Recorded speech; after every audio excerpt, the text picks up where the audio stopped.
So, welcome. Millions are going blind and they don't even know what's causing it, let alone how to prevent it. Cataracts are stealing vision every day. The right supplements can help stop it. And guess what? Lifestyle's even more important. You just have to know what actually works and you have to know what's going on. In this video, we'll reveal top 3 supplements to protect your eyes and expose a couple that might not be as good as you think, but a lot of people talk about them. Watch to the end. Your vision depends on it. And guess what? It's not just cataracts. We'll talk a little bit about your retina as well. So, Jesus, you ready to get started? I really like when you read my intros, the ones I write for you, and then I realize they're not that good. Anyway, uh, I'll take the hit. All right, so that's not your eye. That's what could be your eye, though. I know you have your personal experience on this, and I want us to talk about that. Have you tried any of these 3 supplements? Number 1, vitamin B6. Which is also called pyridoxine. How do you pronounce that? Easy for you to say, huh? Pyridoxine, B6. You know this, and I've shared this a couple of times on the show. I am full diabetic, technically. A few times when you challenge my blood sugar, it'll go up to over 200. So based on that, yep, I met that criterion, the most common one. The other thing that I've shared is I'm a poor, oh boy, here we go. I'm a poor methylator. Now, what a lot of people don't understand about that is, here's the thing, and you're going to hear this theme as we go through this over and over and over again. The damage associated with diabetes is damage associated with oxidation. When in your local car repair shop, they don't ever think of oxidation. They don't use that term, but they deal with the same thing over and over again as well. They call it rust. Now, humans deal with oxidation a little bit differently than your local mechanic. Our bodies use antioxidants. And in fact, as you begin to start looking at what we're talking about here today, you'll hear a whole lot about antioxidants, vitamins A, C, ALA, vitamin E. Now, why did I go down that bunny hole? I forgot what you even asked. Oh, you asked, did I ever take vitamin B6? So one of the things that you do if you're a poor methylator is you take the B complex methylated. Do you want me to go any further on that, or am I going too far down the methylation bunny hole? I just asked a yes or no question. And, well, I can't remember. But I guess your bunny holes are your brand, so I'll allow it.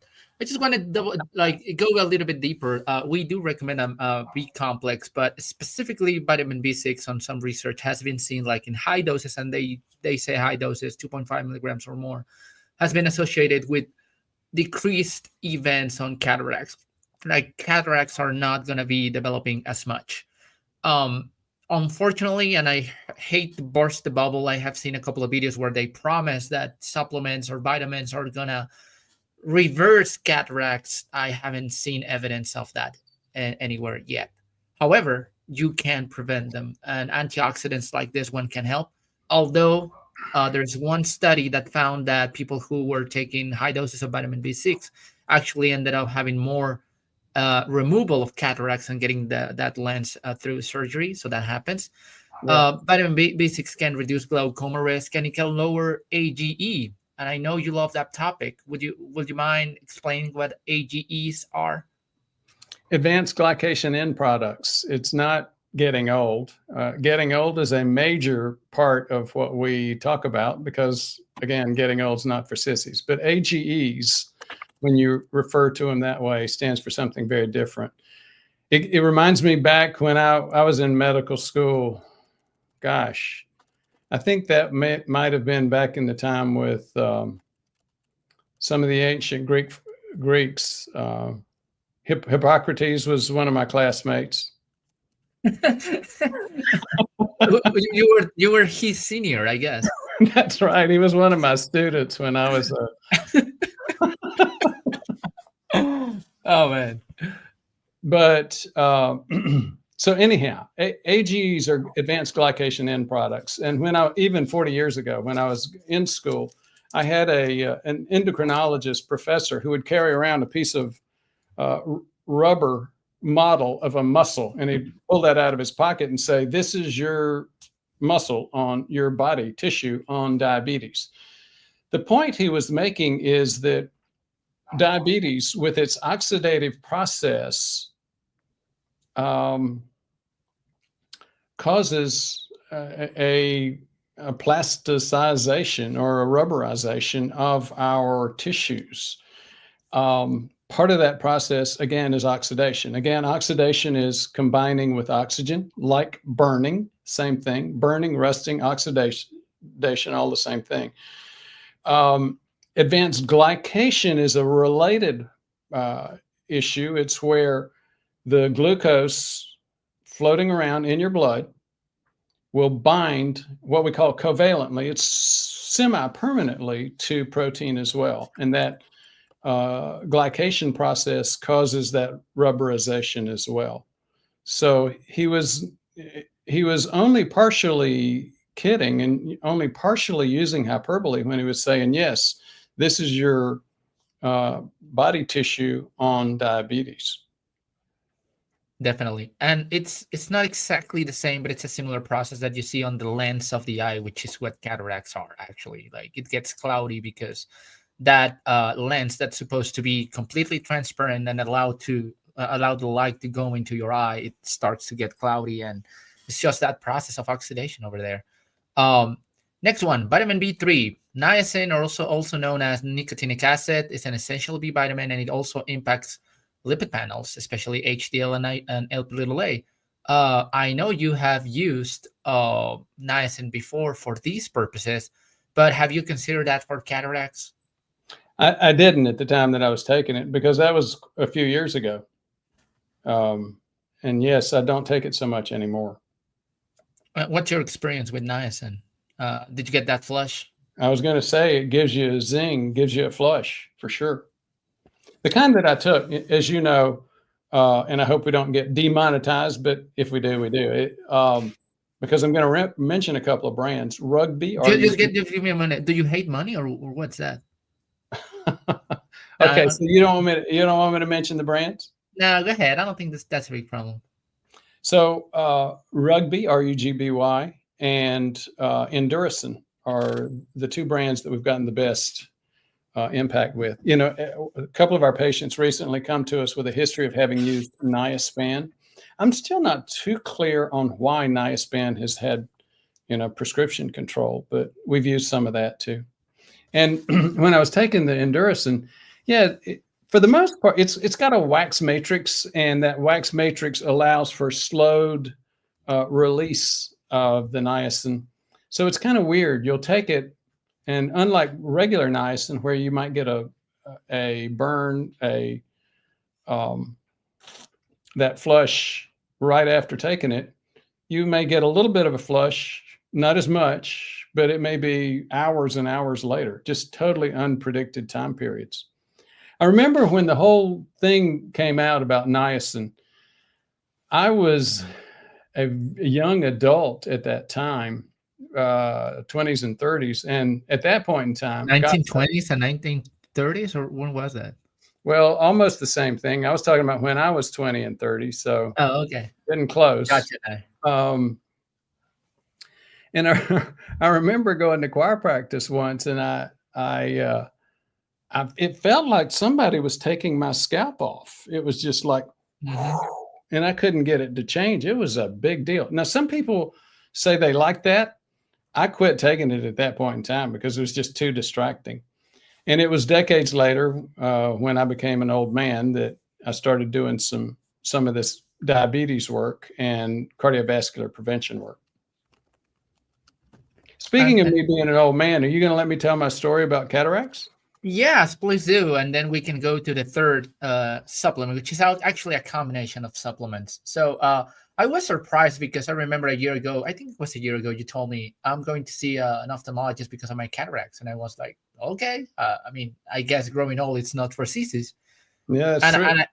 But I think you had a good story in regards to that. So yeah, go ahead. So some of it's interesting. Some of it has to do with my own level of diabetes control. And again, I'm going to start the story before I even get started, go down a bunny hole on it. Now, just to remember, we're talking about cataracts right now. We're not talking about retina, which is the major cause of blindness associated with diabetes. And we can talk about that in just a few minutes because oxidation and those processes are so similar in terms of damaging both the lens and the retina. A lot of the supplements are the same, and most of all, the lifestyle prevention programs are the same as well. But I was a nearsighted young man. We discovered it in the 4th grade, and I had to have these not Coke bottle glasses, but pretty close. I mean, I had 4-level diopters for those who are familiar with it. And even more, my ophthalmologist described it as have to put your glasses on to get up to go to the bathroom at night. And it wasn't that bad. It really wasn't. But it wasn't, I mean, I couldn't do anything. I had to have my glasses on all the time. And that wasn't great for sports, especially basketball, because I'd get elbows in there. Anyway, in my 40s, I went ahead and had LASIK surgery, and it was great. In the beginning, it took me down to 20/50. In other words, what other people could see at 20, I could see it at 50. So it was better than perfect. It was like, wow. Going from 10 years old to 40 something with that level of dependence on glasses, and then not having it, that dependence was just fantastic. And I still feel the same way. I don't use glasses now, and it's wonderful. But my vision, I noticed this when I went out west with Cindy. We'd look up, we were in the Grand Canyon. We looked up and she was seeing all these beautiful stars. And I could see just sort of these starburst looking things, 2 or 3 of them in the sky and nothing else. Turned out it was a bus going in front of you. What? Like, turned out it was a bus running in front of you. It was really the stars. Yeah. Cindy's your significant other, just so you know. Correct. So people know, yeah. Fiance. So it's like, that was frustrating because, you know, it's wonderful to go out west, be in a place like like the Grand Canyon, look at stars, and then you can't see them. And so that became frustrating. I complained of that when I saw my ophthalmologist. Now, the other place, and it has to do with you, is, as you know, we were starting to use a teleprompter some. Oh, yeah. And you'd write this stuff, and you thought I was ignoring it just because I didn't like what you wrote. I couldn't. You were like this the whole time, trying to like a kind of a Joe Biden look. Yeah. I know everybody's saying, "Oh, your right eye looks very small," and I asked you about it. It was like, "No, it's just the lighting. I can see very well." Yeah, I'm squinting because the other thing is we got those lights pushing in, and it's like I'm trying to get beyond those lights, but still read the teleprompter. And as you said, even when I make it in there, it's usually not worth it. So anyway, we had that problem. And so there was a professional problem in terms of ability to focus. And then there was a quality of life problem. And my ophthalmologist looked at it and said, well, you've got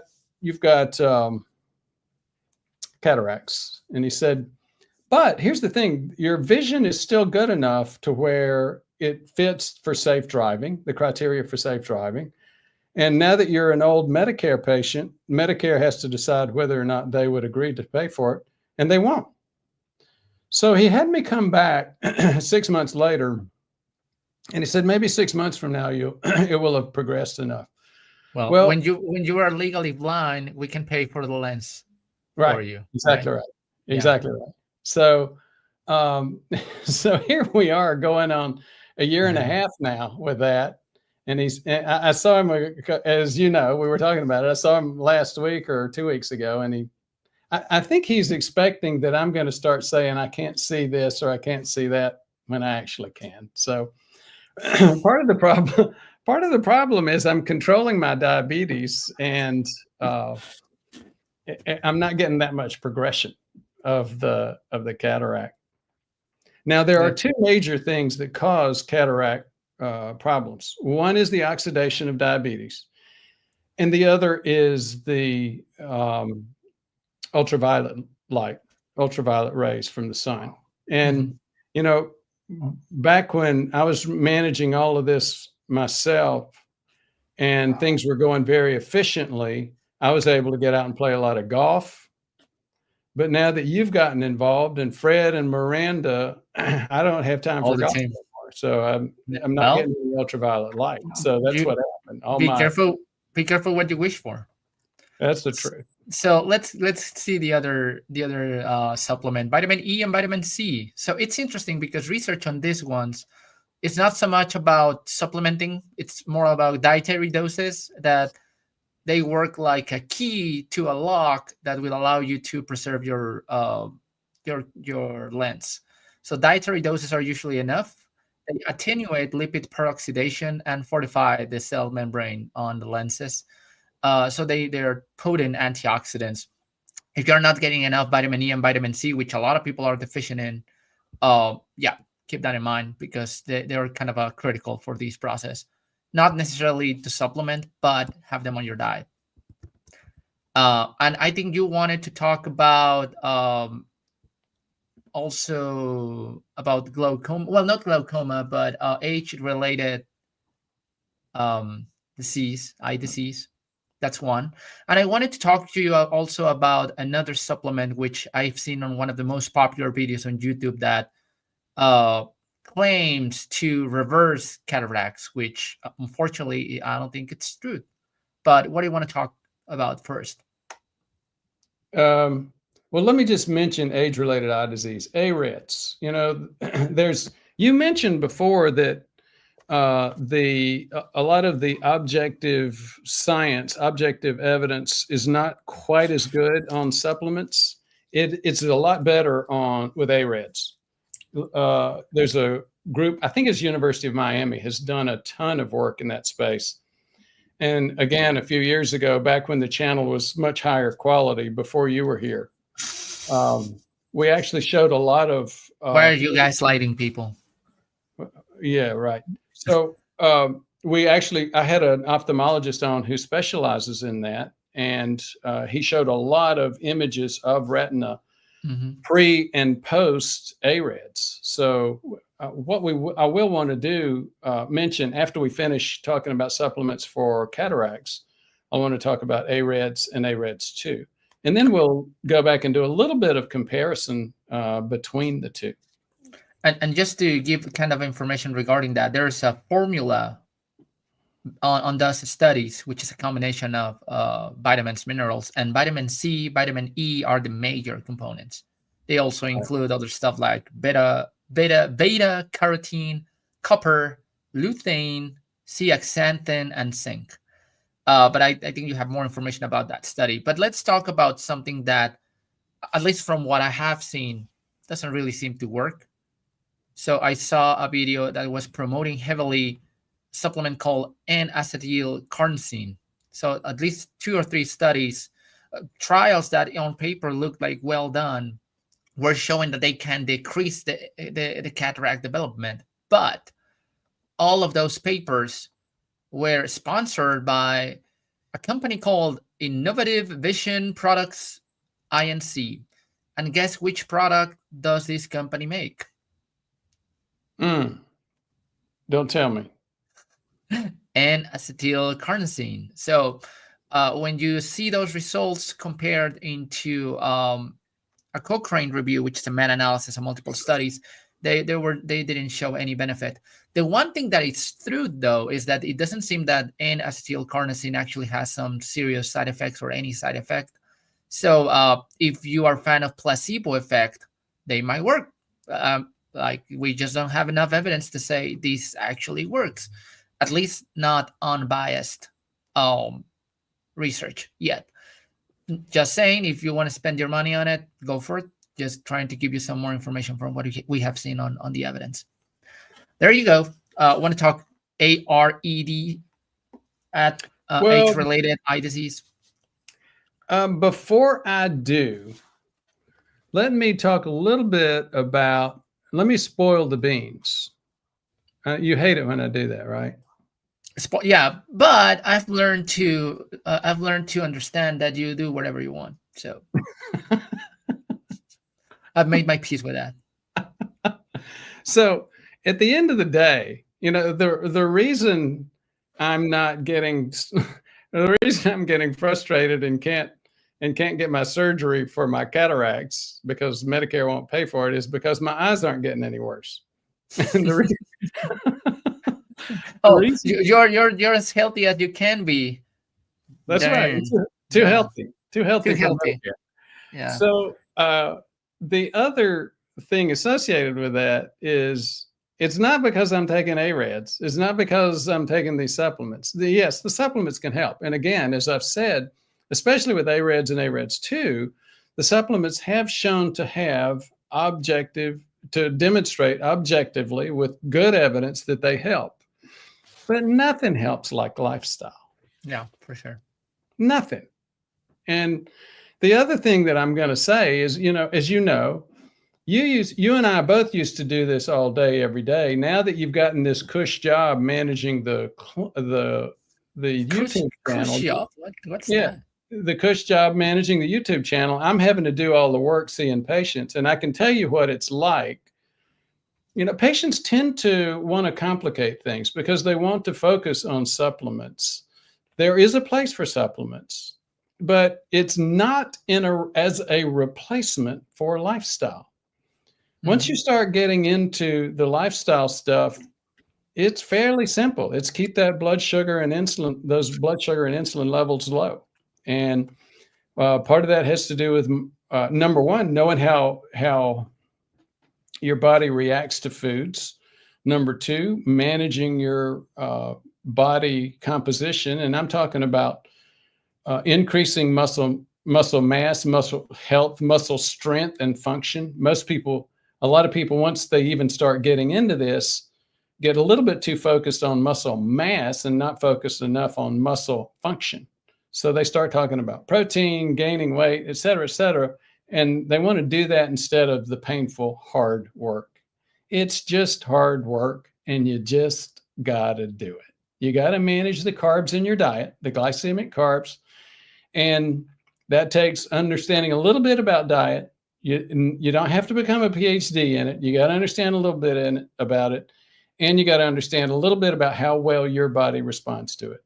You also got to do the right exercise, and you got to do it. You can't just, some people think they're going to go do one big workout per week at a gym and that's it. And that's not going to do it either. You got to learn about things like exercise snacks. You got to learn about things like focusing on your legs as opposed to your arms. You got to learn about high intensity interval work to re-drill those capillaries that you're losing in those leg muscles. You got to learn about hit and re-hit, things like that. You have to quit ice cream and popcorn. We haven't been able to do it, but you have to. Well, we're not talking about ice cream. Ice cream gets a pass. Actually, I'd rather see somebody eat real ice cream than pasta, than pizza and all that stuff. But 100%. And it's becoming more and more well known. It's a poorly kept secret that I do cheat a lot with ice cream. But one thing that we haven't clarified is the vast majority of ice cream I've ever eaten and still do eat is a keto-friendly ice cream. It's called Halo Top. And I'm sure maybe that'll get us demonetized for mentioning that brand. But it's sweetened, I think, with stevia. Yeah. And so therefore, yep, I'm aware of some of the evidence that's come out about stevia, and I'm painfully aware of the information that comes out about artificial or non-nutritive sweeteners. And it's like, I don't think we want to go down that bunny hole today. Let me get back to AREDs and vitamins, supplements. You look at these supplements, and there's a general theme. Vitamin C and E, they're to help, and they're your classic antioxidants. You see those both with the recommendations for cataract prevention or cataract management or support, and again, AREDs 1 and 2. So whenever we say AREDs, that's mostly focused on eye disease. By the way, back in the good old days, I did cover my own retinal disease. And I have, speaking of caring for myself as a diabetic, I have one drusen. Do you know what that is? I remember you mentioned the druses. Yeah, well, drusen is plural, and that's what you usually hear because most people that have those have that. It's a cholesterol deposit right underneath the surface of the retina, which is very similar to the cholesterol deposits you see under the surface of the lining of the artery wall. And that's because with the retina, you can see what's going on in terms of vessels. Did you get that reverse, or is that drusen still there? I didn't ask him. I'm glad you brought it up, though, because I got an interesting response from the ophthalmologist. He was a new one. He hadn't seen me in the past. And he said, "You're fine." And then he said, "Well, wait a minute. This says you're diabetic. You're not diabetic." And I said, well, and so I told him my story. And so he got very interested and animated. He said, "This is so interesting." He said, because he's at least my age, even older. And he said, "Oh my gosh, when I got into medicine, I would see diabetics, 1 out of 20, 1 out of 30. Mm-hmm. And he said, now it's like most of these patients are probably diabetic. Well, have diabetes. Yeah, it went from 1 out of 30 to 8 out of 10. Mm-hmm, mm-hmm. So again, something has happened to human beings where we've just gotten way diabetic, much more than we did in the past. But again, that's another bunny hole. Back to the supplements, zinc, copper, those are components of both supplements. ARED, yeah. Yeah, ARED plus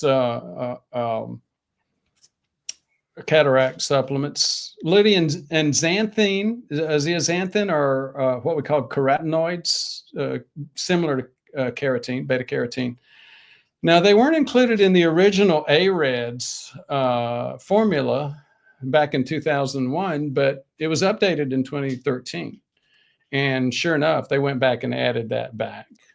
The final one would be omega-3s. Omega-3s are included in supplements for cataracts, but not so much for supplements for AREDs. Why? I don't really know. Maybe you do. Not really. I'll have to check it out. Okay. One thing I wanted to mention was he doesn't look like it, but Dr. Berry is 67 years old, and the video doesn't give him enough grace. But when you meet him in person, like, I have never seen a 67-year-old as fit as Dr. Brewer. And I just wanted to send that out there, even if when you're 100, it will be interesting to see how that develops. But right now, you're good. Well, thanks. I hope to be in this kind of shape when I am 100. Yep. As they say, growing old is not for sissies, but there's a whole lot of what we do in terms of growing old where we're doing it to ourselves. Oxidation is that aging process. Yeah. Well, some people will say, well, oxidation is one theory of aging. And okay, that's fine. Let's go to your $30 water ball. Gilbert, can you send that over, and let's get some questions.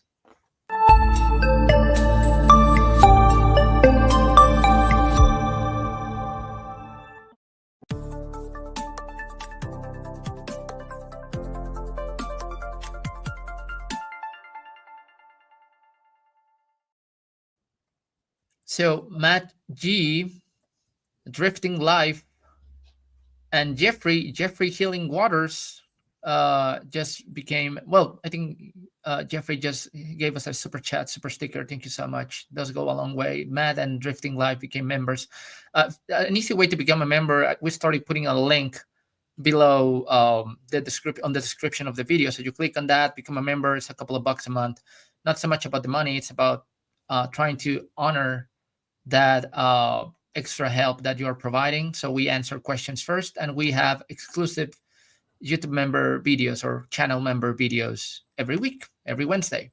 I have been doing those on my own because Dr. Brewer is very, very busy seeing patients. So I understand that.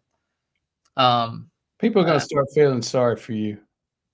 No, they're going to start saying, I'm paying to see Dr. Brewer and he's not recording those exclusive videos. So I'm going to make you record those on Sunday. Anyhow, Brad, interesting topic today. Yes, indeed. I hope we were concise enough. G. Fulton, is there any overlap with macular degeneration causes supplements? You got me stuck on the concision part.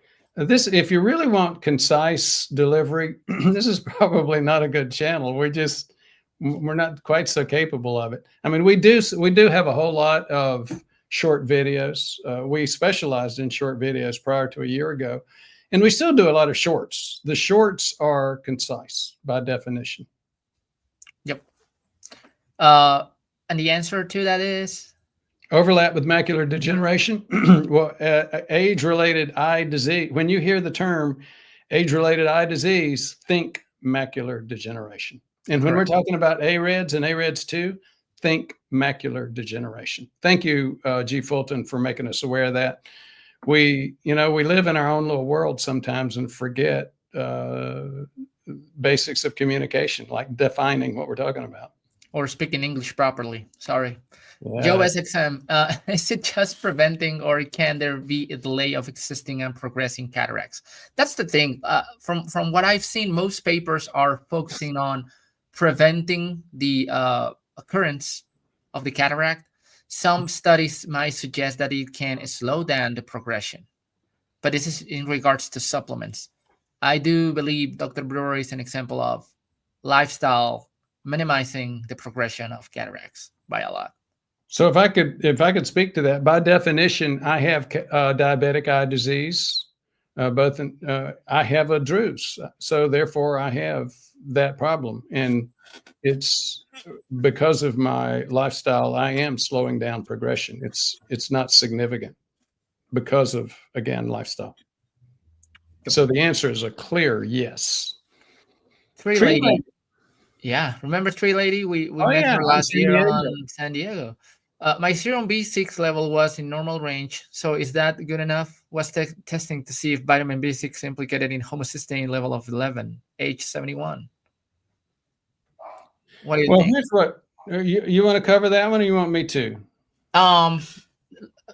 You're smarter than I am. Try it, and if I see that you start going into bunny hole after bunny hole after bunny hole, and I'm not understanding, I'll try to translate.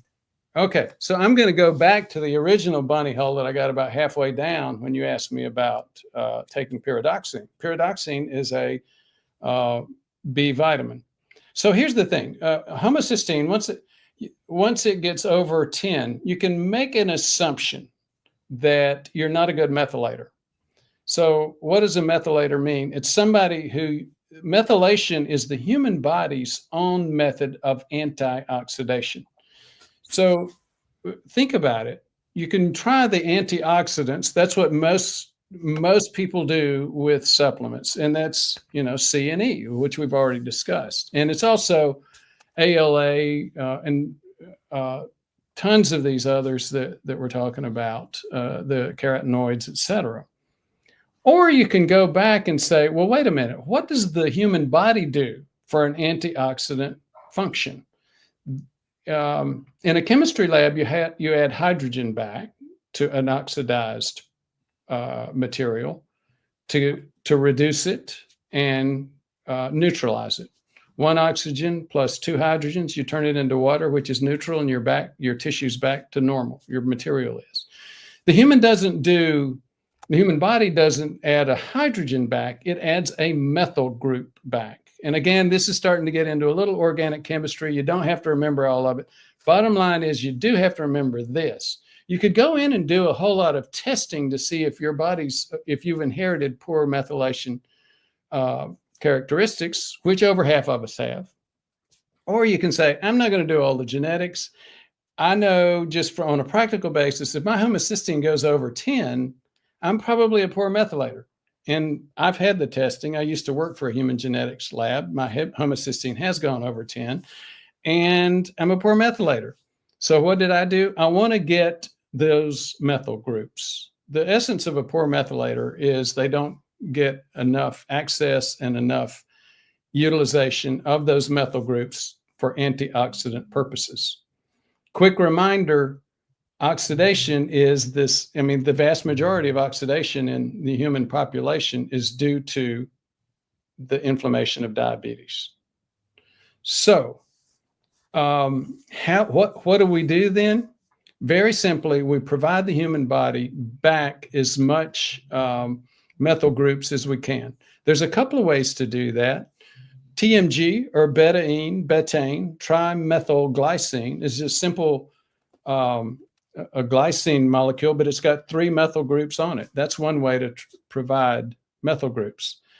But another way to think about it, again, also getting back to human physiology, is this. The human body, again, when it's trying to oxidize tissue, it goes to a pool of methyl groups that it keeps, and it keeps that pool in access by B vitamins. So now, after hearing that, it begins to help you understand when you go to Amazon or you're starting to look up supplements and you see homocysteine support or methyl support or a bunch of different names of methylated B vitamin complex. How was that? Not very concise, was it?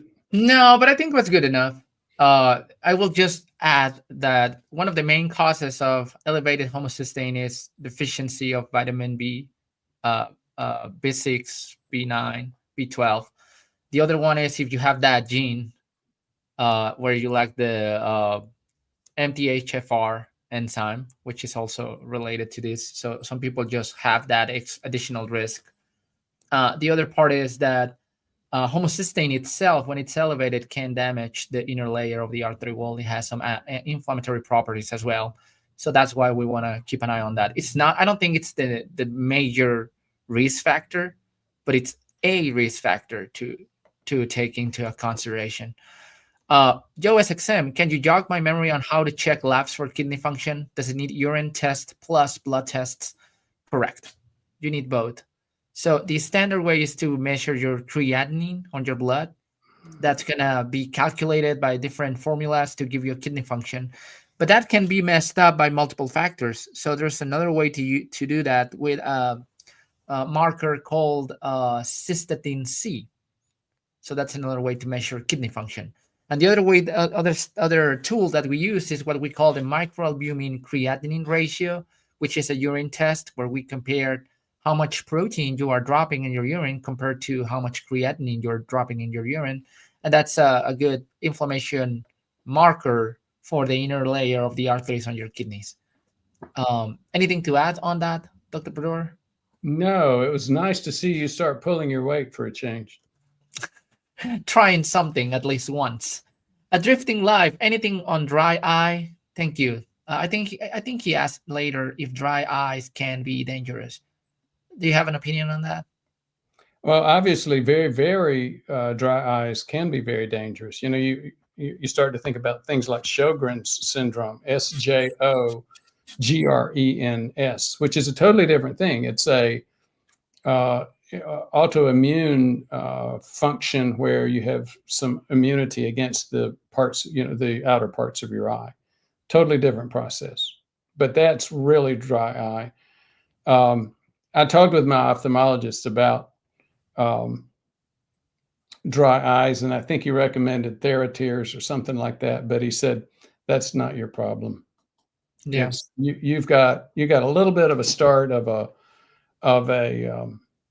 of cataracts, and they're just not enough to fix it. They're enough to harass you, but they're not getting bad enough to where we can do anything about it. Yeah. And well, I don't think dry eyes are related to cataracts, as you said, but Correct. dry eyes can be related to corneal damage.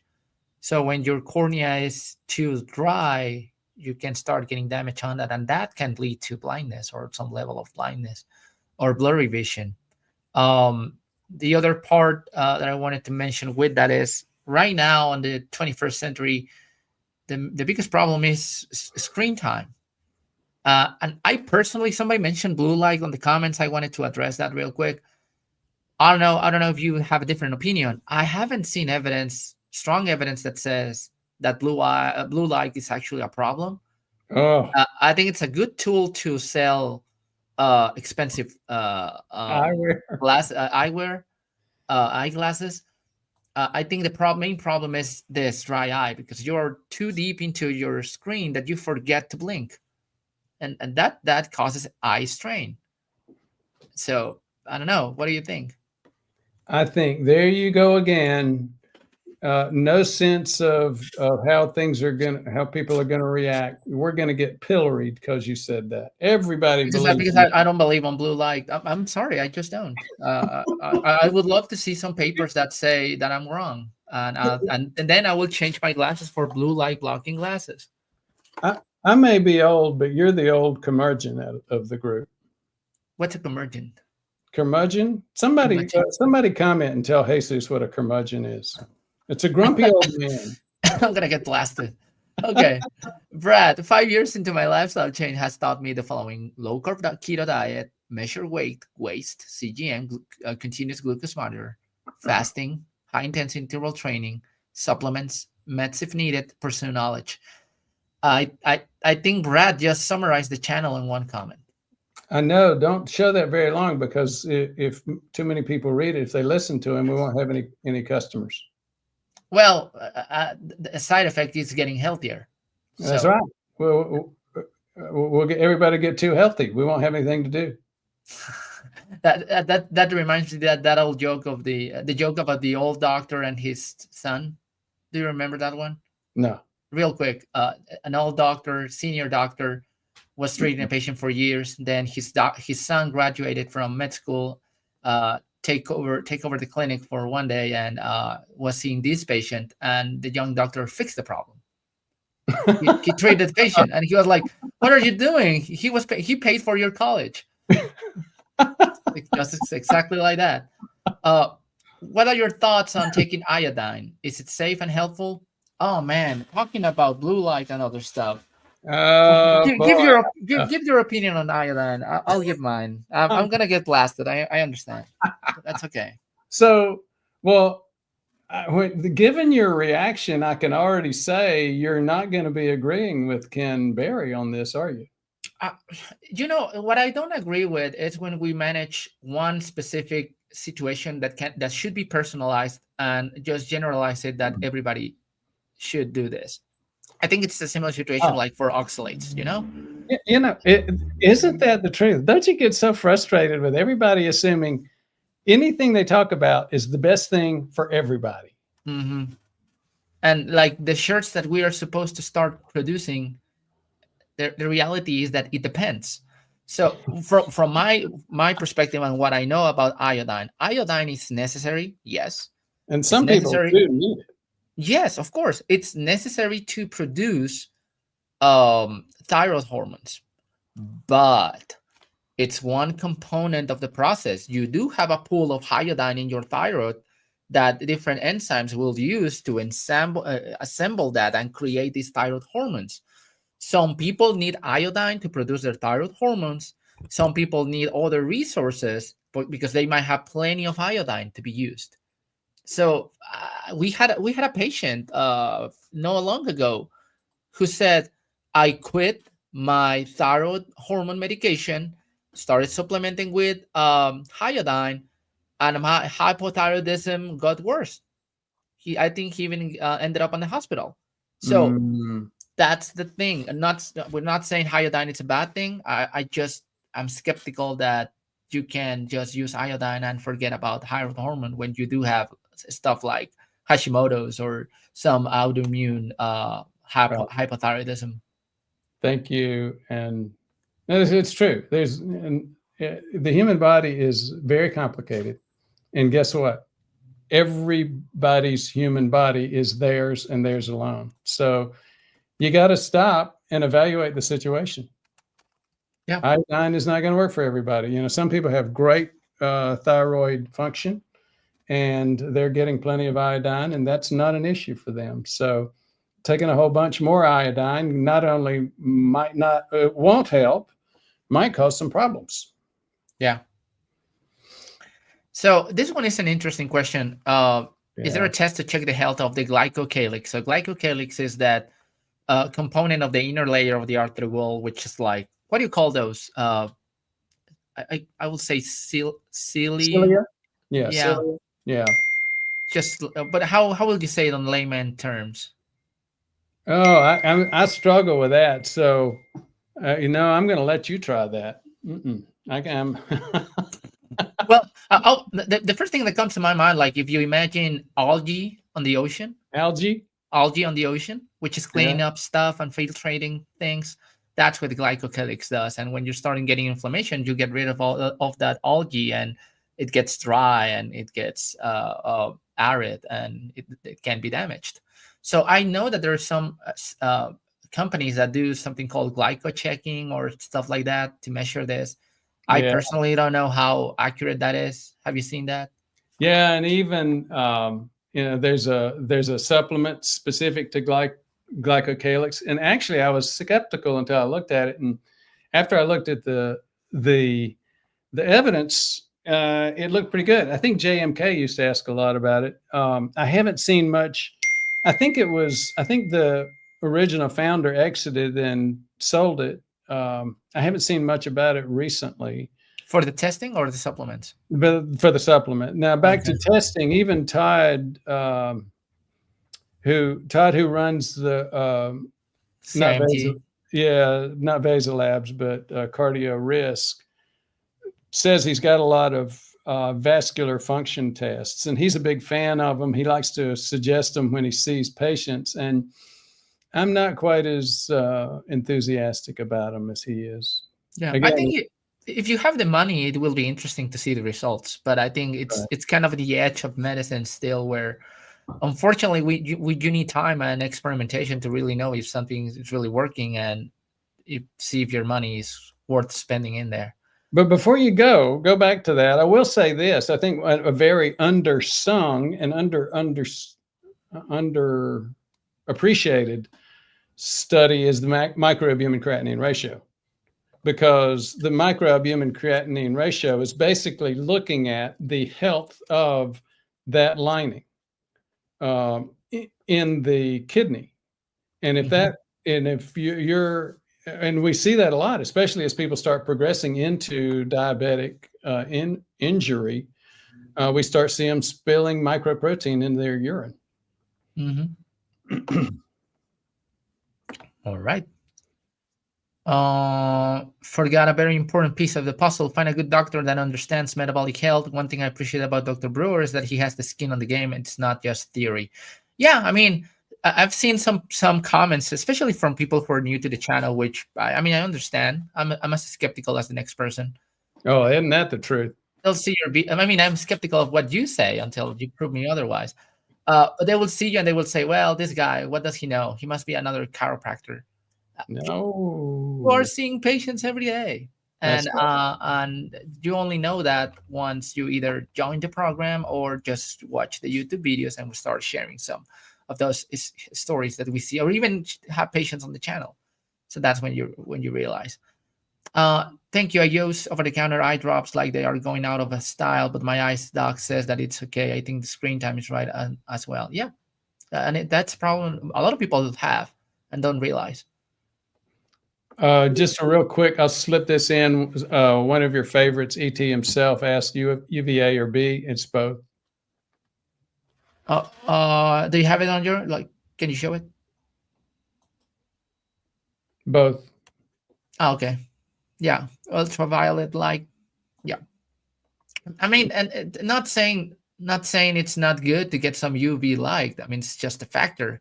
Just don't look at the sky as the directly to the sun or to the eclipse like certain president does. Yo, SXM, what about colored or sea salt versus white iodized salt? I mean, I need to double check that, but I remember there, at least here in Mexico, there was a campaign to have iodized salt. Like most salts have that. You see that in the U.S. already. We've had that for 100 years. I don't know, a long time. I don't think. Have you ever heard about iodine overdose? I haven't, but no. But well, I need to go to school on that before I answer that. I mean, I think theoretically that's possible. You can get some GI symptoms, but I don't think it's like a common thing. I've seen this a lot. Have you doctors read The Clot Thickens? It's about the clot hypothesis regarding cardiovascular disease. Great book. Audio version is much more entertaining. Yeah. How much do you agree with that? The vast majority of the basics. Oh gosh, now that you asked me, I got to remember the details. Basically, he's talking about lifestyle is driving this problem, and it's a clot-related problem, not just LDL. And you and I both agree with that. Yeah, there's one thing that we have mentioned on a couple of videos at some point. People are scared to death of taking aspirin. And I understand it's a medication. It has made billions of dollars for Bayern, however you pronounce the company. Right. But it is also true that on plaque formation, you get a lot of microclots in multiple places on your vessels. So minimizing that accumulation of those small clots and damage to the artery, it's important, and aspirin can help with that. So I'm just saying that's something we use. I know cayenne pepper, nattokinase, omega-3s, all that stuff can have some benefits similar to aspirin, but I haven't seen any paper that supports the idea that they are better. They have less side effects. That's true as well. And I'm not aware of a need to fast for the microbiome to creatinine ratio test, but the vast majority of the time when folks are getting it, they're also getting at least a fractionation, lipid fractionation, in which case you do need to fast. So 12 hours. The majority of our folks have fasted. Yeah, 12 hours for the lipid panel. And I'll accept 8 hours, but as you know, Dr. Jesus he's tough. He's 12 hours. It's healthy. If you can do 14, do 14. That's right. Well, I agree with that. I did better at the 5-day fast than you did. You still haven't done a 5-day fast, have you? You had 30 years of experience of advantage. It was my first fast. It was successful, painfully successful. We have a video about major mistakes on fasting. You dropped 30 pounds after that. That was a major turning point for you. I dropped like 15 because I already have dropped 15 before the fast. But yes. Oh, I didn't know that. Yeah. So I dropped 15 pounds with just low carb, and then I did the fasting and I dropped another 15. And I gained back some of that, but it wasn't that much. It was mostly muscle and water. Joey T, as my inflammation has been reducing the last few years, much better lifestyle, my absolute neutrophils have declined, and it's now at 757. What should I do? Lower neutrophils. So you see that with lower white count entirely, lower neutrophils. Many people would say this, and I agree with them. It's not my area. I don't go that deep into it, but I do believe that there is some credibility to the statement that, look, if you're not inflamed and you're not dealing with a constant undertow of significant inflammation, your whole immune system is going to slow down. So we see people with lower total white count all the time, and lower neutrophils is a major part of that. Now, if you got like 0, that's a whole different ballgame. But 757, I'm not so sure that means you got anything significantly wrong. And just to round up the conversation, any association between cataracts and subclinical cardiovascular disease? I'll say yes. If you had cataracts, you're very likely have plaque as well. So Yeah, JMK, it's right on spot. yeah, and I'm a little bit confused. I think JMK, knowing the quality of his questions, understands that. I think it might be more of a rhetorical question saying, "Hey guys, please clarify." There's no question. The same thing that causes subclinical cardiovascular disease causes cataracts, and that is the oxidation associated with undiagnosed diabetes and prediabetes. And I know that JMK knows that it's very prevalent out there. By the time we're 18, more than half of us have it. And by the time we're 60 and 80, 85% of us have it. But unfortunately, only 10% of us know about it. So if you've got cataracts, get checked for cardiovascular disease. And if you've got cardiovascular disease, get checked for cataracts. Exactly. And I just wanted to give a shout out to JMK, even though not a member, but it's always the first comment. So I wanted to honor that at least. All right, that's the show for today. We'll be seeing you next Thursday, and don't miss our next video on this Saturday. We have a couple of videos that we're choosing which one to post, but I think you're gonna love it. Any teasers on what they are? No teasers. Well, teasers, 2 teasers. So if we're able to have the edits on time, it's going to be about diagnosing diabetes. If we're not, diagnose it? Yeah, and if not, we have a backup video about your opinion on Brian Johnson's anti-aging lunch. So that will be interesting.